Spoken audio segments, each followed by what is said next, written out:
If you have a habit of overrunning the ball, then I'm going to help you with that in this video. I'm going to show you basically a three-part solution, so three different things that you're going to need to work on to fix the problem. Now, there's two situations where players normally overrun the ball. The first one is when it's a wide ball. It's not too wide, so you're not on the full stretch. So it's a little bit wide, but you've still got time to get there. The second one is when the ball is short, but again, not too short, so you're on a full sprint. It's when it's maybe a mid-court ball, you're moving forwards, and you misjudge it. So they're the two scenarios, but in each of those cases, there are three things that you need to work on. The first one is probably a little bit different and something you haven't thought about before, and that's how well your visual system is functioning. Because in order to set up in the right position, you have to read where the ball's going initially. And most players' visual systems don't work well enough to allow them to do that. Now, instead of going through that here, I've created a free vision program to help you with that side of things. I'll place a link up there, and I'll place a link down in the description so you can get this free vision program, start working on it and address the visual side of things. Because what I want to focus on in this video is going to be the on-court things that you can work on. So hopefully you'll find the video helpful. If you do, give me that thumbs up. If you haven't subscribed to my channel before, it's always much appreciated if you could do that as well. And let's get into it. The second part of the solution is going to be focused on-court practice, really prioritizing addressing this problem. And what we're talking about here is fixing spacing issues. If you're getting too close on those wide balls, you're kind of overrunning it, that's a spacing problem. If you're moving forward to the short balls and you're kind of moving too quickly into it, you're not giving the ball time to bounce and come to you, that's a spacing problem. So you've got to be thinking about fixing your spacing. The hard thing though in tennis is there's so many different things to work on, and you're probably very consumed with what you're doing with your swing. And I understand why, because the swing is really important. That's what makes contact with the ball. So you do kind of need to think about it. But what you absolutely must understand is that tennis shots are sequences of events.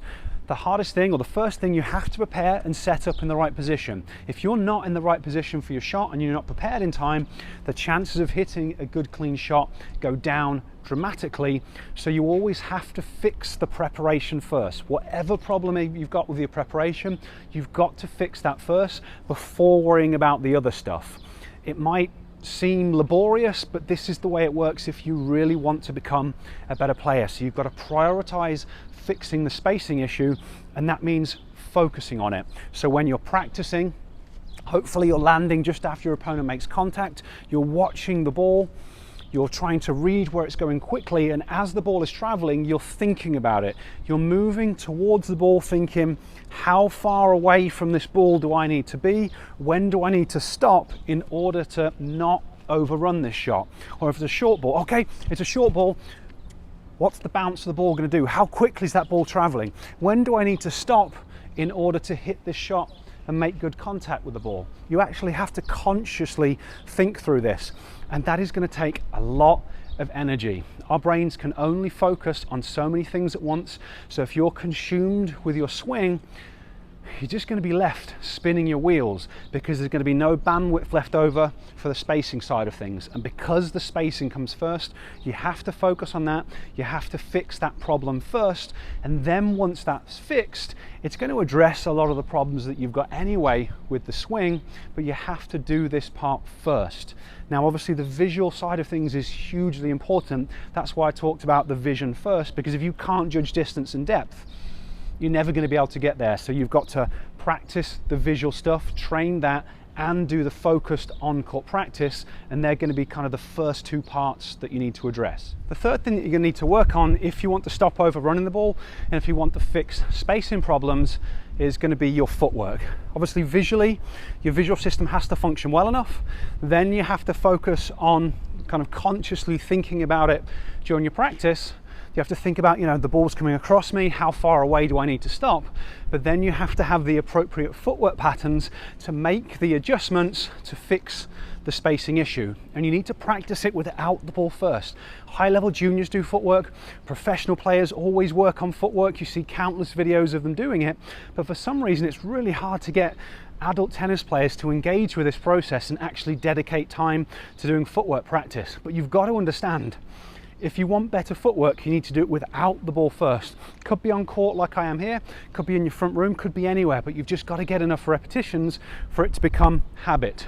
So I'm going to be working on an open stance. So I'm going to be hitting an open stance forehand. So the first one, what footwork pattern do I need to use to make that happen? And I've got a flow step where I'm just landing from the split step, springing and doing my unit turn, and then I'll be ready to make contact. So you just practice that over and over again. Then I've got the ball that's a little bit further away. So now I'm going to be thinking about doing a shuffle step. And hopefully that will get me the right distance. So now I land from the split step, push off and do a shuffle step. And maybe if the ball's a little bit further away, I then do a drop step. So now instead of pushing off, now I'm dropping the foot underneath, positive shin angle, and that's going to allow me to push off a little bit further. So I practice that.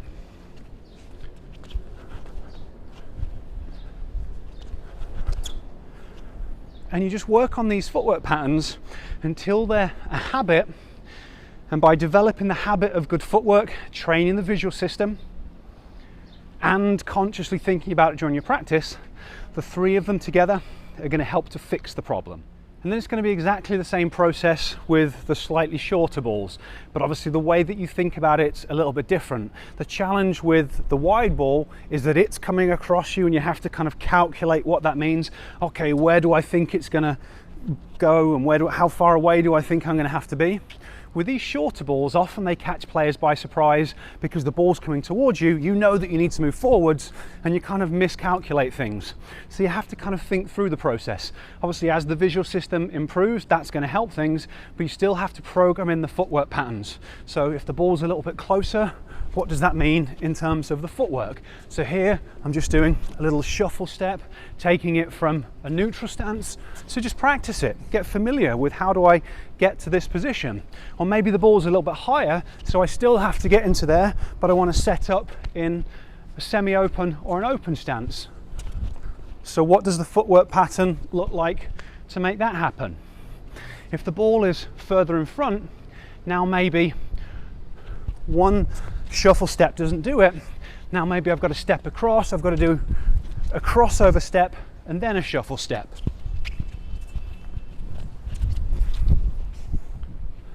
Same thing, maybe it's a slightly higher ball, so now maybe I'm going to set up in an open stance.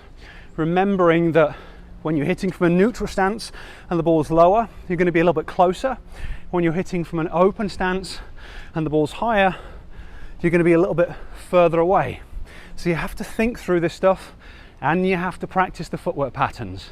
And that's really the three-step combination. Train the vision, improve how it functions, consciously think through it on court, and if you keep overrunning things, you have to think about creating more space. You have to avoid telling yourself to go, stop getting too close, stop getting too close. Because the way our brains work, you have to say close, close, close over and over again.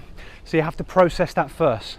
If you need more space, so if you're overrunning the ball, you need to say, stay further away. That gives your brain something positive you can think about. Same thing if you're overrunning the ball, oh, you're getting too close. You know, it could be, okay, stop further away from the ball, as opposed to don't get too close to the ball. But this three-step process, it's going to take time. You don't fix spacing issues overnight. It's a 3-month, it's a 6-month process. I wish it could be easier than that. Some people it takes even longer depending on what's going on. But if you want to fix the problem, this is what you'll need to do. Hopefully that all makes sense. If you've got any questions or comments about it, leave them down in the comment section. I'll get back to you as quick as I can. If you like the video, give me that thumbs up. If you haven't subscribed to my channel, again, much appreciated if you could do that. I'll catch you next time.